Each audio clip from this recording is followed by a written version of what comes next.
अगर बहुत ज्यादा डॉक्यूमेंट्स मांगे हैं तो वो सही नहीं है। नहीं, ये इनका कहना शायद सही नहीं है। शायद ये कंफ्यूज इसलिए हो गए हैं कि हर इंटरमीडिएट, जैसे हम लोग भी मल्टीपल ऑप्शंस देते हैं। जैसे आपका एड्रेस प्रूफ मेरे को चाहिए, आपके पास उसमें भी मल्टीपल ऑप्शन होता है।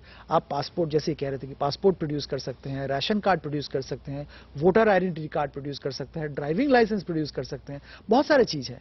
तो मेरे ख्याल से ये थोड़ा कंफ्यूज हो गया। ऑप्शन एक है देने का, लेकिन शायद वो पूरी लिस्ट देख के पूरी लिस्ट देख के या शायद परेशान ज्यादा ही डॉक्यूमेंट्स मांग लिए। जी, चलिए लेते हैं अगला सवाल, जो कि भेजा है रायपुर से कुणाल शुक्ला ने।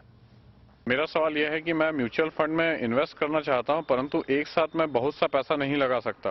क्या यह संभव है कि मैं थोड़ा थोड़ा पैसा म्यूचुअल फंड में लगा सकता हूं? ये तो एक ऐसी चीज है जो हम कई बार बताते हैं अपने दर्शकों को और निवेशकों को कि जो सिस्टमैटिक तरीका है इन्वेस्टमेंट का संदेश, इसके बारे में कुछ बताना चाहेंगे आप? सिस्टमैटिक इन्वेस्टमेंट प्लान एक अच्छा तरीका है so that you actually create wealth over long term. Finally हम जानते हैं कि वेल्थ तो लॉन्ग टर्म में क्रिएट होगी। हम ये भी जानते हैं कि मार्केट भयंकर वोलेटाइल है एंड वोलेटिलिटी कुछ कम नहीं होने वाली। तो सिस्टमैटिक इन्वेस्टमेंट प्लान आपका रुपी कॉस्ट एवरेजिंग करता है। आप अलग अलग समय इन्वेस्ट कर रहे हैं, आप मार्केट गिरते हुए भी इन्वेस्ट कर रहे हैं, मार्केट बढ़ते हुए भी इन्वेस्ट कर रहे हैं।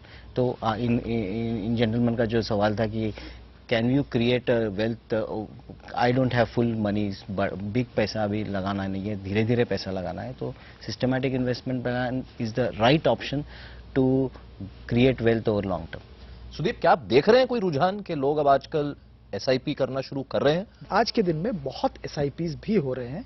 आई थिंक ग्रेजुअली हम लोगों ने we have been able to establish that fact that market में इन्वेस्ट करने का ये एक बहुत अच्छा तरीका है, क्योंकि सबके पास आम इन्वेस्टर के पास एक साथ बड़ा रकम नहीं होता है।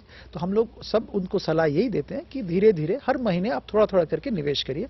आजकल बहुत सारे एसेट मैनेजमेंट कंपनी ने वो स्कीम भी लॉन्च किया है जो कि 500 रुपया से चालू होता है। 500 रुपया से नीचे 50 रुपया से चालू होता है। 50 रुपया, 100 रुपया, 500 रुपया, बहुत सारे स्कीम्स हैं पर मंथ। तो रिटेल इन्वेस्टर के लिए बहुत आसान तरीका हो गया है निवेश करने के लिए। म्यूचुअल फंड में निवेश पर हमारी बातचीत जारी रहेगी एक छोटे से ब्रेक के बाद। आप देखते रहिए पहला कदम।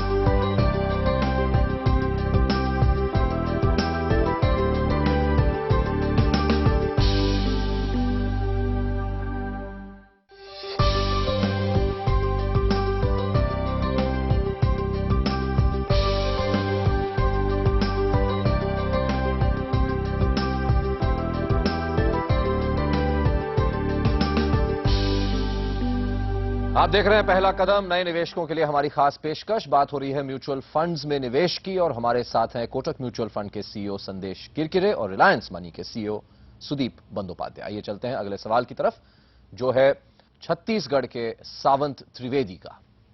न्यूज़पेपर और न्यूज़ चैनल्स में देखने को मिलता है कि म्यूचुअल फंड में पावर ऑफ कंपाउंडिंग होता है। तो क्या होता है ये पावर ऑफ कंपाउंडिंग? और मैं ये भी जानना चाहता हूं कि एक निश्चित समय सीमा में क्या ये निवेश की हुई रकम दुगनी या दुगनी से ज्यादा भी हो जाती है? संदेश, शायद पहला कदम की ही बात कर रहे हैं, क्योंकि हमने हमारे पहले एपिसोड्स में हमने बताया था कि म्यूचुअल फंड्स या इक्विटी में एक पावर ऑफ कंपाउंडिंग होती है, लेकिन आज शायद थोड़ा और डिटेल में सुदीप समझाना पड़ेगा इसको। तो आप किस तरह से कंपाउंडिंग को व्यू करते हैं, क्या इसका इंपैक्ट होता है? You will be surprised if I tell you कि पिछले 10 साल में अगर किसी ने 10,000 रुपया पर मंथ लगाया रहता था मार्केट में, which means over 10 years we are talking about total investment of 12 lakh rupees.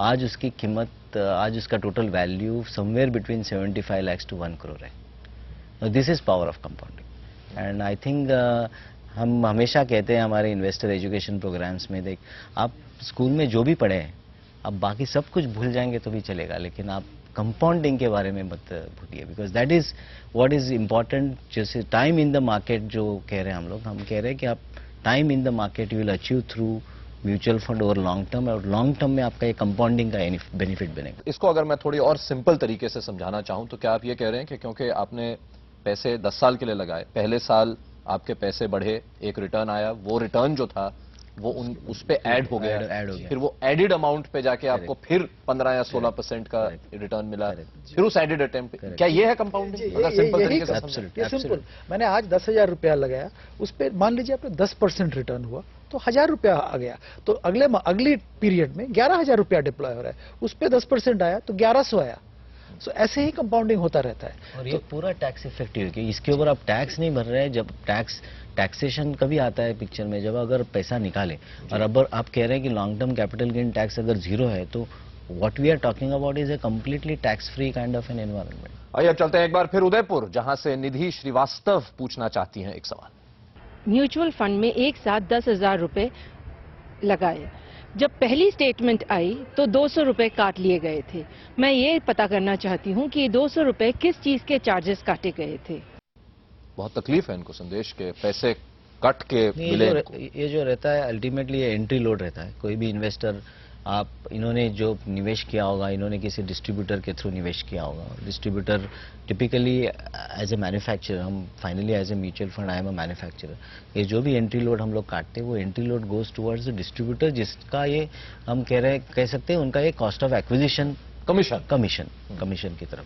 तो जब आप स्टेटमेंट्स देते हैं इन्वेस्टर को, तो क्या उसमें बताते नहीं है कि ये 200 रुपए एंट्री लोड की तरफ कटा है? बताते हैं। तो शायद इनके स्टेटमेंट में ये रहा होगा, जिन्होंने पढ़ा नहीं ठीक से। ठीक, बिल्कुल सही बात है, हमेशा मेंशन रहता है।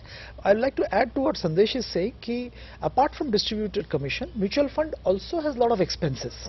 Mutual fund is managed by group of professionals, तो उनकी सैलरी होती है, उनके ओवरहेड्स होते हैं, उनको रिसर्च करना पड़ता है before investing, so there is a cost attached to it. ये ऐसे देखना चाहिए, instead of looking at it the way probably she is looking at it, कि when you go to a doctor to consult, you pay एक फी लेते हैं। तो आप यहाँ पे क्या कर रहे हैं? आप खुद निवेश का, आपके पास उतना जानकारी नहीं है, आप खुद निवेश नहीं कर रहे हो, उसके बजाय you are going to an expert which is a mutual fund to invest on your behalf. जब आप ये कर रहे हो, you are entrusting the job to somebody, उसके लिए एक फी तो देना ही पड़ेगा।